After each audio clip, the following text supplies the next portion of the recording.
আল্লাহ তাআলা বলছেন ওয়া আলাল্লাহি ফালইয়াতাওয়াক্কালিল মুতাওয়াক্কিলুন, যেই বান্দা ঈমানদার হিসেবে দাবি করে তার উচিত ভরসা করবে, তাওয়াক্কুল করবে, ট্রাস্ট করবে এক সত্তায়। বলেন সবাই তিনি কে? কিন্তু আমার কলিজার টুকরা যুবক ভাই, আমার প্রিয় মা এবং বোনেরা যারা আমাকে শুনছেন, সবাইকে একটা মেসেজ দিতে চাই। It's very very important. মেসেজটা হচ্ছে তাওয়াক্কুল ইজ নট উইকনেস। অনেকে ভাবে তাওয়াক্কুল মানে আমি কিছুই করব না, I will just put my trust on my Lord. আমি কোনো এফোর্ট দিব না, কোনো ট্রাই করব না, জাস্ট আল্লাহর উপরে ভরসা করব। ইট ইজ কল্ড উইক তাওয়াক্কুল। এটা আসল তাওয়াক্কুল নয়। মাথায় রাখবেন, তাওয়াক্কুল মানে দুর্বলতা নয়। It's a power, it's a strength, it's inner piece, it's silently leaving everything to Allah subhanahu wa ta'ala. Tawakkul means I have full faith in Allah's plan. Tawakkul is just like a map when you're lost. Tawakkul is like a candle in the darkness. Tawakkul মানে হচ্ছে শক্তি। তাওয়াক্কুল মানে মনের ভেতরে প্রশান্তি। তাওয়াক্কুল মানে সবকিছুকে বেস্ট লেভেলে ট্রাই করে আল্লাহর উপরে ছেড়ে দেওয়া। তাওয়াক্কুল মানে আল্লাহর প্ল্যানে সম্পূর্ণ বিশ্বাস করা। তাওয়াক্কুল মানে অন্ধকার রাস্তায় এক আলোর ছোঁয়া। তাওয়াক্কুল মানে একটা রাস্তায় আপনি হারিয়ে গিয়েছেন, হঠাৎ সামনে আসা মানচিত্রের নাম হচ্ছে তাওয়াক্কুল। ঠিক কিনা বলেন? অতএব মাথায় রাখতে হবে, জীবন থেকে কিছু হারিয়ে যাওয়া, জীবন থেকে কোনো মানুষ হারিয়ে যাওয়া, আমি আবারও বলছি মনোযোগ দিয়ে শুনতে হবে। আল্লাহ যখন আপনার জীবন থেকে কাউকে নিয়ে যায় অথবা আপনার প্রিয় জিনিস হারিয়ে যায়, আপনি মাঝে মাঝে বলেন সব কষ্ট আমার কপালে কেন, আমার কপাল এত খারাপ কেন, এত কষ্ট আমার কপালে কেন, এত অভাব আমার কপালে কেন, আমি যারে চাই তারে আমি পাই না কেন, আমার সবচাইতে প্রিয় জিনিস আমার থেকে হারায় যায় কেন। আল্লাহ বলছে বান্দা শোনো শোনো, তাওয়াক্কুল মানে হলো তুমি হয়তো ভাবছো এটা তোমার জন্য পারফেক্ট হবে, তুমি হয়তো ভাবছো এটা তোমার জন্য বেস্ট হবে, তুমি হয়তো ভাবছো এটা তোমার জন্য ভালো হবে, বাট বাহ্যিক চোখে যা দেখা যায় বাস্তবে কিন্তু তা নাও হতে পারে। তুমি যা ভাবছো এটা ভালো হবে, এটা বাস্তবে ভালো নাও হতে পারে, বাট যেইটা বেস্ট হবে, যেইটা পারফেক্ট হবে, এটা পরিপূর্ণ প্ল্যান করে রেখেছে একজন। বলেন সবাই তিনি কে? আমরা মাঝে মাঝেই বলি why me, সব কষ্ট আমার কপালে কেন? Didn't Allah find someone else? Why the hardship to me? Why did he give the pain to me? Why did he take away the favorite things from me? আল্লাহ আমারই কষ্ট দেয় কেন? সব কষ্ট আমার কপালে কেন? আমি যা পছন্দ করি এটা হারিয়ে যায় কেন? আল্লাহ বলছে বান্দা নো, কোনো কিছু হারিয়ে যাওয়া, কোনো কিছু চলে যাওয়া, it doesn't mean the end of your life. আপনার জীবন থেকে প্রিয় মানুষ হারিয়ে গিয়েছে, আপনার সবচেয়ে কাছের জিনিসটা হারিয়ে গিয়েছে, এর মানে জীবনটা শেষ নয়। Just put your trust on your lord. আল্লাহকে ভরসা করবেন, মাথায় রাখবেন জীবন যেখান থেকে শুরু হবে আল্লাহ সেখান থেকে আপনার জীবনটাকে বেস্ট লেভেল থেকে শুরু করবে। ঠিক কিনা বলেন? You just have to put your trust on your Lord.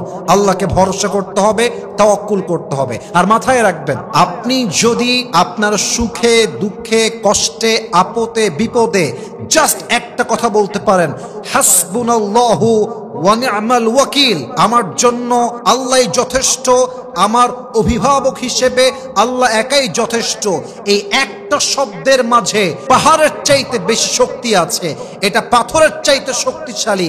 একটা বাক্য মানুষের পুরো জীবনে দুঃখ কষ্ট মাটির নিচে মিশিয়ে মেছাকার করে দেয়। ঠিক কিনা বলেন? অতএব আজ থেকে মাথায় রাখবেন, ভয় পাওয়ার কোনো দরকার নাই। আমরা জাস্ট ভরসা করব এক সত্তার উপরে। বলেন সবাই তিনি কে?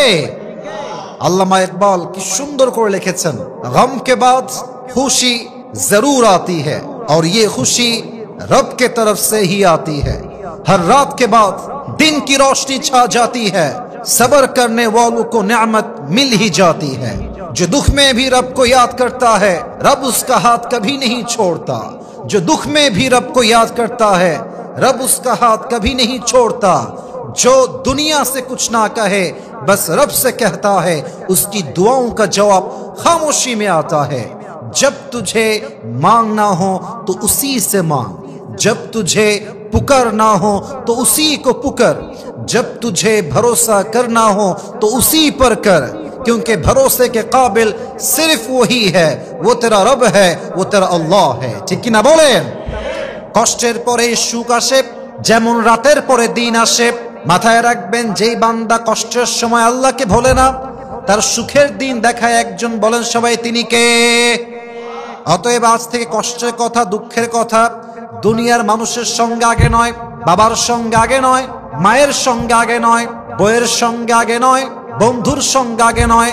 যত কষ্ট হবে ওয়া ইলা রাব্বিকা ফারগাব, সমস্ত দুঃখ কষ্ট, মনের জ্বালা যন্ত্রণা আমরা বলবো জাস্ট একজন রবকে, বলেন সবাই তিনি কে? We have to put our trust on our Lord. আমাদের সমস্ত আশার জায়গা, আমাদের ভরসার জায়গা একমাত্র আমাদের আল্লাহ তাআলা, বলেন সবাই আল্লাহু আকবার। আসুন আমরা কিছু ঘটনা সাজেস্ট করব আপনাদেরকে, আপনারা ইন ডিটেইলস পড়ার ট্রাই করবেন যাতে করে আল্লাহর উপরে তাওয়াক্কুলটা খুব বেশি বাড়ে। আমি জাস্ট কয়েকটা হাদিস থেকে ঘটনা রেফারেন্স হিসেবে মেনশন করতে চাই, just to motivate you, just to make you realise what is the meaning of তাওয়াক্কুল। আমি আপনাদের ইসলামের জ্ঞান সম্পর্কে একটু প্রশ্ন করতে চাই। আমি জানতে চাই যে আপনারা আসলে কতটুকু জানেন, আমি দেখতে চাই। বলেন তো সবাই, নবী করিম সাল্লাল্লাহু আলাইহি ওয়াসাল্লামের সবচেয়ে কলিজার টুকরা মেয়ে, তার নাম কি ছিল? ফাতেমা রাদিয়াল্লাহু তাআলা আনহা। সেকেন্ড কোয়েশ্চেন, বলেন তো ফাতেমার স্বামীর নাম কি ছিল? আলী রাদিয়াল্লাহু তাআলা আনহু। এক বীর পুরুষ, এক বীর বাহাদুর। আলীর তাওয়াক্কুল আল্লাহর উপরে কেমন ছিল? I am just going to give you the best example of Ali রাদিয়াল্লাহু তাআলা আনহু। দেখেন আল্লাহর তাওয়াক্কুল কাকে বলে, আল্লাহর উপরে ভরসা কাকে বলে। উহুদ এবং বদরের যুদ্ধের পরে আল্লাহ তাআলা মুসলমানদের পজিশন, পাওয়ার অনেক বেশি স্ট্রং করে দিলেন, মুসলমানদের অবস্থা খুব শক্তিশালী হয়ে গেল। অপরদিকে কাফেরদের অবস্থান অত্যন্ত দুর্বল হয়ে গেল, কাফেররা অনেক বেশি উইক হয়ে পড়ল, কাফেরদের মাথা ঠিক নাই, মাথার তার ছিঁড়ে গিয়েছে। একটাই প্ল্যান, একটাই ইচ্ছা, একটাই ফিউচার প্ল্যান, মুসলমানদেরকে ধ্বংস করব কেমনে, মুসলমানদেরকে আমরা বরবাদ করব কেমনে, একটা প্ল্যান নিয়ে তারা সামনে চলছে। একটা সময় গিয়ে তারা প্ল্যান করলো, সমস্ত কাফেররা মিলে they will attack on Medina, তারা মদিনা আক্রমণ করবে এবং মুসলমানদের ঐতিহ্য, মান, ইজ্জত, অবস্থান সবকিছু তারা এক নিমিষে ধ্বংস করবে। কিন্তু এই প্ল্যানটা আল্লাহ রাসূলের কানে গিয়ে পৌঁছে গেল যে কাফেররা they are going to attack on Medina very soon, তারা হয়তো খুব দ্রুত মদিনা অ্যাটাক করতে পারে। আল্লাহর হাবিব দেরি করলেন না, সমস্ত সাহাবা একরামদেরকে ডেকে একটা পরামর্শের সভা ডাকলেন। এক বিশাল বড় সভা হলো, এক এক সাহাবী এক একটা ওয়ে বলল যে হে আল্লাহর রাসূল, এই ওয়েটা অ্যাপ্লাই করলে আমরা ওদেরকে ডিফেন্স করতে পারবো। সমস্ত সাহাবীর মাঝে একজন সাহাবী ইসমুহু সালমান ফারসি রাদিয়াল্লাহু তাআলা আনহু, তিনি ডাক দিয়ে বললেন, ইয়া রাসূলুল্লাহ, ইয়া হাবিবাল্লাহ, আমার কাছে কাফেরদেরকে ডিফেন্স করার জন্য একটা বেস্ট প্ল্যান আছে। আল্লাহর হাবিব বললেন, কি প্ল্যান, আমাকে তুমি বলো। ডাক দিয়ে বলছে, ইয়া রাসূলুল্লাহ, ইয়া হাবিবাল্লাহ, মদিনা এমন একটা শহর, মদিনায় প্রবেশ করার 4টা পথ আছে, 3টা পথ বন্ধ, চতুর্পাশে পানি আর পানি, দেওয়াল দেওয়া, কেউ চাইলে প্রবেশ করতে পারবে না। জাস্ট একটা রাস্তা খোলা আছে যেখান দিয়ে সবাই প্রবেশ করে। আমার প্ল্যান হলো ওই একটা রাস্তার সামনে বিশাল বড় একটা কূপ খনন করতে হবে, বিশাল লম্বা একটা খাল খনন করতে হবে, যাতে করে কাফেররা অ্যাটাক করতে এসে দে উইল রিটার্ন ব্যাক, তারা আবার ফিরে যাবে। সমস্ত সাহাবীদের প্ল্যান থেকে এই প্ল্যানটা সবচেয়ে বেস্ট নবীর কাছে মনে হলো। যেই কথা সেই কাজ শুরু হয়ে গেল। সাহাবা একরামরা প্রায় 6 দিন যাবত কূপ খননের কাজ শুরু করলেন। বিশাল লম্বা খাল, এটাকে কূপ না, এটাকে আমরা খাল বলতে চাই। বিশাল লম্বা খাল, এটার লম্বা ছিল 5 কিলোমিটার, এটা গভীর ছিল 4.5 মিটার এবং এটা প্রশস্ত ছিল 9 মিটার। বিশাল লম্বা 5 কিলোমিটার রাস্তা জুড়ে একটা খাল খনন করা হলো। যখন খালের কাজ শুরু শেষ হয়ে গেল, বাস লাস্ট দিন কাফেররা অ্যাটাক করতে আসলো মদিনার উপরে। এসেই দেখছে মদিনার প্রবেশ পথে বিশাল লম্বা খাল খনন করা হয়ে গিয়েছে। তারা অবাক হয়ে গেল, ইন দিস শর্ট টাইম, এত অল্প সময়ে এত লম্বা খাল খনন করলো কেমনে? মূলত এই খাল খনন করতে সহযোগিতা করেছে একজন, বলেন সবাই তিনি কে? কাফেররা আটকায় গেল। হাদিসে আসছে কাফেররা অপেক্ষা করলো 7 দিন, 10 দিন, 2 উইকস, 3 উইকস। যখন একটা লম্বা সময় পেরিয়ে গেল। কাফেরদের সবচেয়ে বীর পুরুষ কাফের যাকে ভাড়া করে নিয়ে আসা হয়েছিল যুদ্ধের জন্য, ইসমুহ ওমর বিন মারহাব, সেই কাফের চিৎকার দিয়ে বলল, এটা আমাদেরকে আটকে দেওয়ার জন্য বিশাল বড় একটা ষড়যন্ত্র। আমি আর এখানে একটা মুহূর্ত অবস্থান করতে পারবো না। আমি এখনই রাইট নাও আমি খালে লাফ দিব, আমি সাঁতরে গিয়ে মদিনায় গিয়ে একা অ্যাটাক করবো, আমি কাউকে ভয় পাই না। যেই কথা সেই কাজ। আমর বিন মাহরাব এক লাফ দিল কুয়ায়, সাঁতরে সাঁতরে মদিনায় পৌঁছে গেল। মদিনায় গিয়ে চিৎকার করে বলতে লাগলো, মুসলমানরা কোথায়? সেই বীর পুরুষরা কোথায় যারা প্রায় স্লোগান দেয় মরলেই জান্নাতি, মরলেই শহীদ হয়ে যাবে? ডাক দিয়ে বলতে শুরু করলো, আইনা জান্নাতুকুমুল্লাতী তুআদুন হালুম্মু ইলাইয়া ইন কুনতুম সাদিকিন। এই মুসলমানের বাচ্চা, তো জান্নাত কোথায়? তোরা না বলিস মরলেই শহীদ, শহীদ হলেই জান্নাতি? তোদের কথা যদি সত্য হয়, আয় আমার সঙ্গে যুদ্ধ কর, 1 সেকেন্ডে শহীদ করে দিব। সব বের হয়ে আসছে, কিন্তু তার সামনে কেউ যাবে, কারো কোনো সাহস নাই। আল্লাহ রসুল বলছেন, কে আছো বের হও, আমর বিন মারহাবকে ডিফেন্স করো, প্রতিহত করো। কেউ উঠছে না, সব চুপচাপ দাঁড়িয়ে আছে, কেউ হাত তুলছে না। এরই মাঝে আলী রাদিয়াল্লাহু তাআলা আনহু হাত তুলেছেন, ডাক দিয়ে বলছে, ইযান লি ইয়া রাসূলুল্লাহ আন আখরুজা ইলাই। হে নবী, গিভ মি পারমিশন, আমাকে অনুমতি দেন, আমি তাকে প্রতিহত করব। নবী বলেন, Ali, doesn't make any sense, তোমার মাথা ঠিক আছে? ইজলিস, বসো। ফাইন্নাকা লা তাযালু হাদিসা সিন্নি, তুমি তো এখনো still you are young in age, তোমার বয়স কম। আরে বসো মিয়া, তুমি পারবা না, বসো। তোমার বয়স মাত্র 23 ইয়ার্স ওল্ড, 23 বছর। আমর বিন মারহাব অনেক সিনিয়র তোমার চাইতে, সে আরো বীর বাহাদুর, চুপ করে বসো। তো যখন পারমিশন পায়নি, আলী বসে গিয়েছে। সেকেন্ড টাইম আবার আমর বিন মারহাব চিৎকার দিয়ে বলছে, আইনা জান্নাতুকুমুল্লাতী তুআদুন হালুম্মু ইলাইয়া ইন কুনতুম সাদিকিন। কে আছিস বুকের পাটা, আয় আমার সামনে। কেউ দাঁড়ায় না। আলী আবার দাঁড়িয়েছে, ইযান লি ইয়া রাসূলুল্লাহ ফাইন্নী লা আখাফু। হে রাসূল, আমাকে পারমিশন দেন, তাকে আমি ভয় পাই না, জাস্ট একটা পারমিশন দেন। আল্লাহর রাসূল ডাক দিয়ে বলছেন, আলী বসে পড়ো, তোমার মাথা আবেগ কাজ করছে বেশি। এই আমর বিন মারহাব সাধারণ কোনো বীর পুরুষ নয়, সে অনেক বেশি বীর পুরুষ, সে অনেক সাহসী, সে অনেক শক্তিশালী। আল্লাহ রসুল ডাক দিয়ে বলেন, সাহাবা ইকরামদের মাঝে আলী বাদে এমন কোন সাহাবী কি নাই যেই সাহাবী আমর বিন মারহাবকে প্রতিহত করবে? এক সাহাবী ডাক দিয়ে বলল, ইয়া রাসূলুল্লাহ, ইয়া হাবিবাল্লাহ, আপনি কি আমর বিন মারহাবকে চেনেন না? এ হচ্ছে এমন এক কাফের, যেই কাফের যুদ্ধের ময়দানে এক হাতে ঘোড়ার লাগাম ধরে, আর এক হাত দিয়ে শত্রু কল্লা কোপ দিয়ে উড়িয়ে দেয়। এই হচ্ছে সে আমর বিন মারহাব। আমাদের মাঝে কেউ নাই। লাস্ট টাইম 3 টাইমস, একের পরে এক। এবার 3 নাম্বার। আলী আবার হাত তুলেছে, ইয়া রাসূলুল্লাহ, ইযান লি আন আখরুজা ইলাই ফাইন্নী লা আখাফুহু ওয়া লা আরজিউ হাত্তা ইয়াকতুলাহু আল্লাহু আলা ইয়াদাইয়া। হে রাসূল, আমাকে একটা পারমিশন দেন, ওর কল্লা কেটে আমি আপনার হাতে দিব। আল্লাহু আকবার। আল্লাহ রসুল এবার বললেন, আলী যাও, ইযহাব ফাইন্নাল্লাহা মাআকা, যাও, ভরসা রাখো এক সত্তার উপরে। বলেন সবাই, তিনি কে? আরো জোরে বলেন সবাই, তিনি কে? এবার আল্লাহর হাবিব নিজেই তার হাত দিয়ে জুলফিকার আলীর হাতে তুলে দিলেন, আর ডাক দিয়ে বলেন, ইয়া আলী ইযহাব ফাইন্নাল্লাহা মাআকা, তোমার সঙ্গে কেউ নাই, বাট তোমাকে মাথায় রাখতে হবে সব সময় তোমার সঙ্গে আছে একজন। তিনি কে? আলী রাদিয়াল্লাহু তাআলা আনহু জুলফিকার হাতে তুলে সেই কাফের আমর বিন মারহাবের দিকে ছুটতে শুরু করলো। আমর বিন মারহাব ডাক দিয়ে বলছে, মান আনতা আইয়ুহাল গোলাম, হে যুবক, তুমি কে, তোমার নাম কি? আলী রাদিয়াল্লাহু তাআলা আনহু উচ্চ কণ্ঠে ডাক দিয়ে বলছেন, আমর বিন মারহাব, আনাল্লাযী সাম্মাতনি উম্মি হায়দারা, আমি হলাম সেই যুবক যেই যুবককে তার মা নাম দিয়েছে হায়দার। আলীর নাম ছিল কারারে হায়দার। কারার মানে হচ্ছে এমন একজন যুবক যেই যুবক বারবার বারবার আক্রমণ করে। আলী রাদিয়াল্লাহু তাআলা আনহু এমন একজন সাহাবী যিনি বারবার বারবার বারবার অ্যাটাক করতেন। আনাল্লাযী সাম্মাতনি উম্মি হায়দারা, হে যুবক, তোমার আসল নাম কি? বলছে, আমার আসল নাম হচ্ছে আলী। আলী? ও আচ্ছা আচ্ছা, আলী বিন আবি তালেব। তুমি কি আলী বিন আবু তালেব? বলছে, ইয়েস, আমি হলাম আলী বিন আবি তালেব। আরে ভাতিজা, যাও যাও, তোমার বাপ তোমার ভাই লাগে, তোমার আমি মারতে পারবো না, যাও যাও। ইরজিয়া ফাইন্নী লা উকাতিলু সিবিয়ান, ফিরে যাও। I don't kill the baby, আমি বাচ্চাদের গায়ে হাত তুলি না, বের হও, যাও যাও যাও। এই কথা শুনে আলী প্রচন্ড ক্ষেপে গিয়েছে, তুই কারে বাচ্চা বলিস, কাকে তুই বাচ্চা বলিস? এবার আলী চিৎকার দিয়ে বলছে, যতই তুমি আমাকে বাচ্চা বলে টিটকারি করো না কেন, যতই তুমি আমার গায়ে হাত তুলবা না বলো না কেন, আমি তোমার কল্লা না নিয়ে এখান থেকে এক পাও পিছু হটবো না। এই কথা বলার সাথে সাথে আমর বিন মারহাবের ব্যক্তিত্বে আঘাত লেগেছে।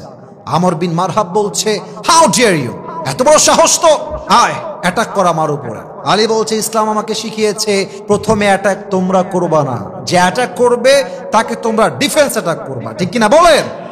তুই আমাকে আগে অ্যাটাক কর। এবার আমর বিন মারহাব আলীকে হত্যা করবার জন্য, অবাক করা বিষয় হচ্ছে আমর বিন মারহাবের পুরো দেহটাই হচ্ছে লোহা দ্বারা বেষ্টিত, তার দেহের পোশাক লোহা দ্বারা তৈরি, তার মাথার মুকুটটাও লোহার দ্বারা তৈরি। এবার আমর বিন মারহাব তার এক হাতে ঢাল নিয়েছে, আর এক হাতে তরবারি নিয়েছে। একটু পর সে ঢালটা সে ফেলে দিয়েছে, দুই হাত দিয়ে তরবারি ধরেছে। আর আলীকে বলছে, আলী প্রস্তুত হয়ে যাও, আজকে তোমার জীবনের শেষ দিন তুমি অতিক্রম করছো। বাস, দুই হাতে তরবারি নিয়ে দুই পাটা উঁচুর দিকে উঠিয়ে এই তরবারি পেছনের দিকে নিয়ে দেহের সমস্ত শক্তি এক করে আলী বিন আবি তালেবের ঘাড়ে বিশাল উঁচুর থেকে একটা কোপ দিয়েছে। আর আলী বিন আবি তালেব তার সমস্ত রণকৌশল দিয়ে, যুদ্ধের কৌশল দিয়ে তার ঢালটা ধরে সেই অ্যাটাককে ডিফেন্স করেছে। হাদিসে আসছে তার আঘাতটা এত মারাত্মক ছিল, আলীর ঢাল দুই আতখান হয়ে একটা কোপ হালকা ছোঁয়া আলীর ঘাড়ে লেগেছে। বাট আলী এমন বীর বাহাদুর, এক চুল পরিমাণ তার জায়গার থেকে সে নড়ে নাই। আল্লাহু আকবার। এবার আলী ডাক দিয়ে বলছে, আমর বিন মারহাব, গেট রেডি, গেট রেডি, এবার তুমি প্রস্তুত হয়ে যাও, ইটস মাই টার্ন, এবার আমি তোমাকে অ্যাটাক করব। আলী রাদিয়াল্লাহু তাআলা আনহুর সঙ্গে সৈন্য নাই, তার দেহে কোনো লোহার পোশাক নাই, তার মাথায় কোনো লম্বা মুকুট নেই লোহার, কিন্তু একটা জিনিস আছে, তার নাম হচ্ছে তাওয়াক্কুল। আল্লাহর উপরে তাওয়াক্কুল করে আলী রাদিয়াল্লাহু তাআলা আনহু জুলফিকার হাতে নিয়েছেন, একটা লাফ দিয়েছেন, উঁচু থেকে উঠে দুই হাত দিয়ে আমর বিন মারহাবের ঠিক কাঁধ বরাবর বিশাল লম্বা একটা কোপ দিয়েছে। হাদিসে আসছে আমর বিন মারহাবের কাঁধে আলী রাদিয়াল্লাহু তাআলা আনহু যখন পরিপূর্ণ তাওয়াক্কুল নিয়ে একটা কোপ দিয়েছে, আমর বিন মারহাবের পুরো ঢাল দুই আতখান হয়ে আমর বিন মারহাবের পুরো দেহটা দুই টুকরো হয়ে আল্লাহর জমিনে পড়ে গিয়েছে। আল্লাহু আকবার। যখন দুই টুকরো হয়ে পড়ে গিয়েছে, এবার আলী বিন আবি তালেব হেঁটে হেঁটে আসছে, আর আমর বিন মারহাবের বুকের উপরে বুটের জুতা পরা পা রেখেছে, তার বুকের উপরে পা দিয়ে ডাক দিয়ে বলছে, এই কাফেরের বাচ্চা, কাইফা তুকাতিলুনি আনতা তা'বুদু হাজারান ওয়া আনা আব্দু রাব্বি মুহাম্মদ, আরে তুই আমারে হত্যা করবি কেমনে? তুই মূর্তির পূজা করিস আর আমি রব্বে মুহাম্মদ, আমি এমন এক নবীর পূজা করি যে আল্লাহর নবী, আমি এমন এক রবের উপর তাওয়াক্কুল করেছি যার শক্তির সঙ্গে কারো শক্তির কোনো খাওয়া নাই। আর যেই বান্দা রবের উপর তাওয়াক্কুল করে তাকে কখনো একজন কাফের মূর্তি পূজারী হারাই দিবে, এটা কষ্টের কালো সম্ভব হতে পারে না, ঠিক কিনা বলেন? কাইফা তুকাতিলুনি আনতা তা'বুদু হাজারান ওয়া আনা আব্দু রাব্বি মুহাম্মদ, তুই ভরসা করিস মূর্তির উপরে, আমি ভরসা করি আল্লাহর উপরে। আর যার তাওয়াক্কুল আছে আল্লাহর উপরে, সে কখনো কাফের বেঈমান মুরতাদের সামনে তার মাথাকে নত করতেই পারে না, ঠিক কিনা বলেন? দিস ইজ কল্ড তাওয়াক্কুল।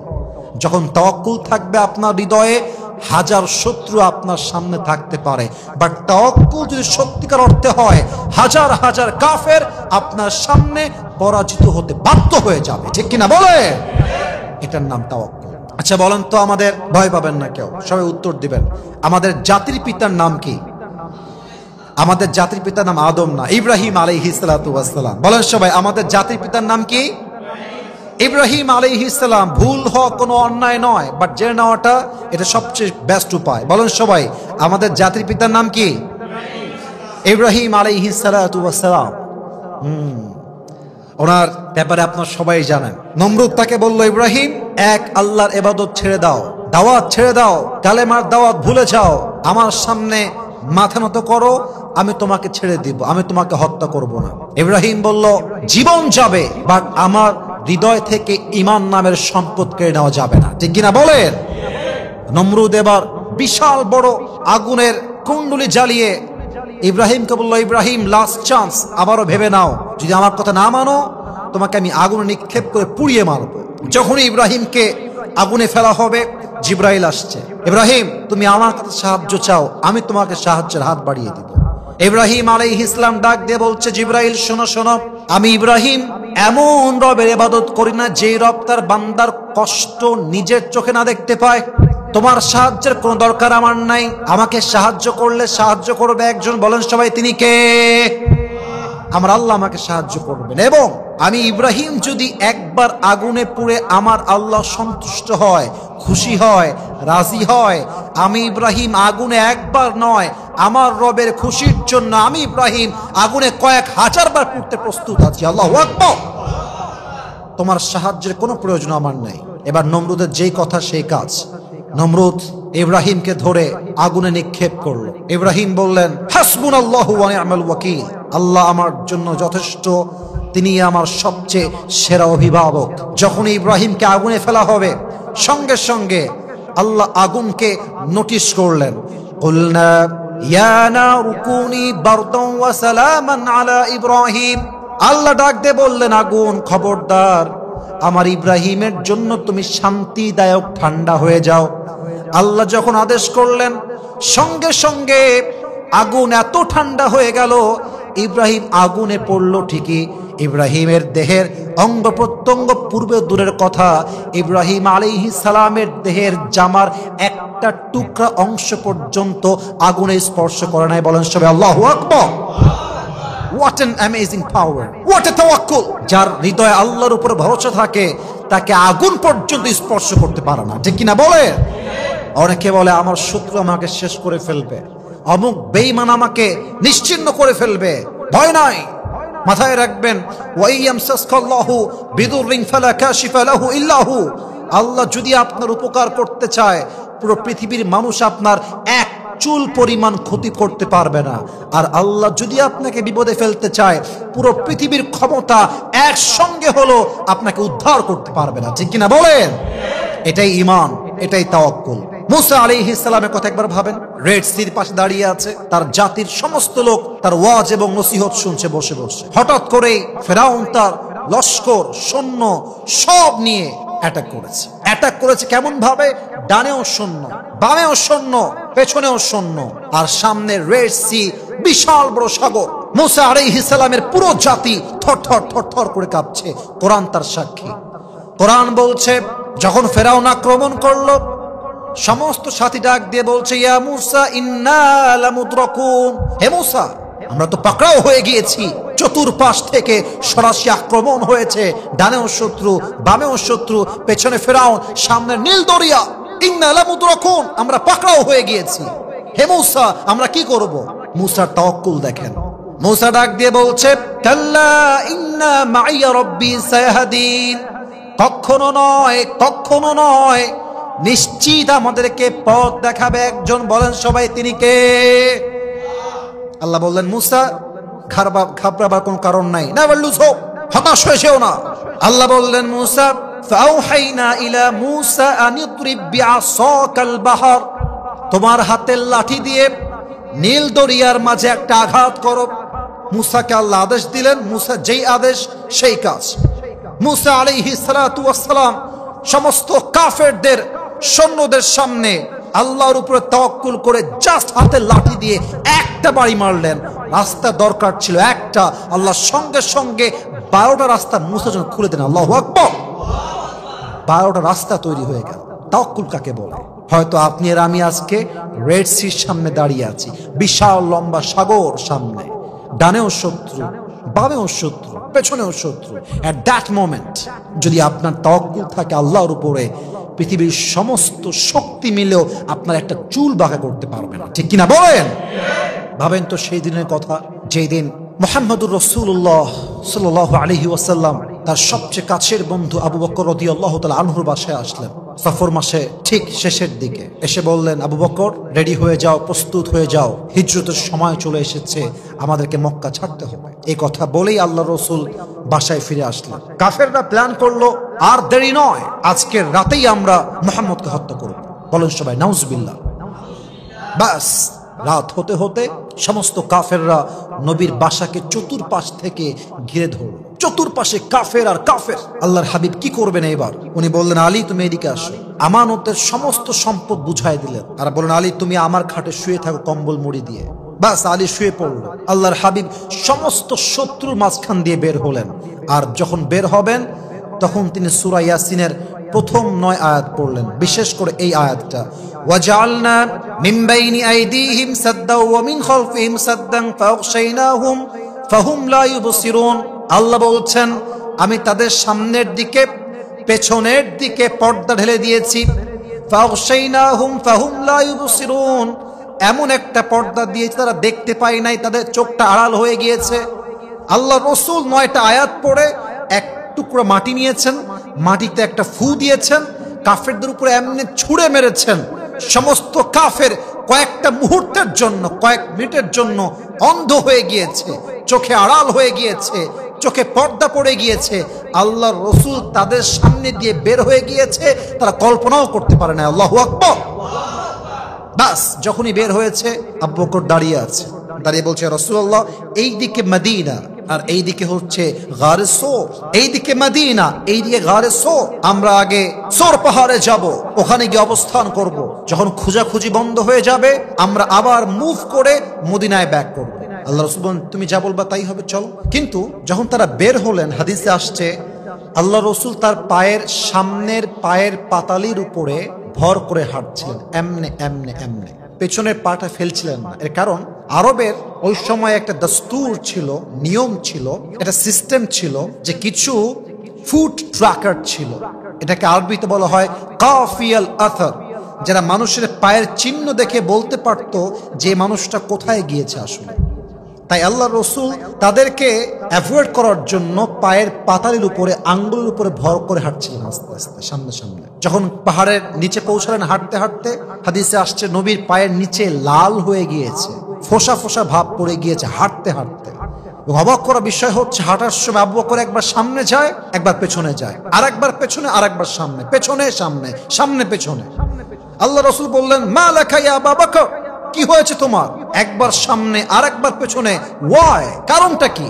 আবু বকর রাদিয়াল্লাহু তাআলা আনহু ডাক দিয়ে বলছেন, ইয়া রাসূলুল্লাহ ইয়া হাবিবাল্লাহ, আতাযাক্কারু আত-তালাবা ফাকুনু খালফাকা ওয়া আতাযাক্কারু আর-রাসতা ফাকুনু আমামাকা। আমি যখন সামনের দিকে হাঁটি আমার মনে হয় কাফেররা পেছন থেকে অ্যাটাক করেছে, আর আমি যখন পেছনের দিকে হাঁটি আমার মনে হয় কাফেররা সামনের দিকে অ্যাটাক করবে। হে আল্লাহর রাসূল, আমার জীবন যাবে, শহীদ হয়ে যাবে, বাট আপনার দেহে একটা চুল পরিমাণ আঘাত লাগবে, এটা আমি কখনো চুল পরিমাণ বরদাস্ত করতে পারবো না। কোন সবাই সুবহানাল্লাহ। এবার আল্লাহ রাসূল বললেন, আবু বকর আমি উঠবো কেমনে এই পাহাড়ে, আমার তো পায়ে ফোঁসা পড়ে গিয়েছে।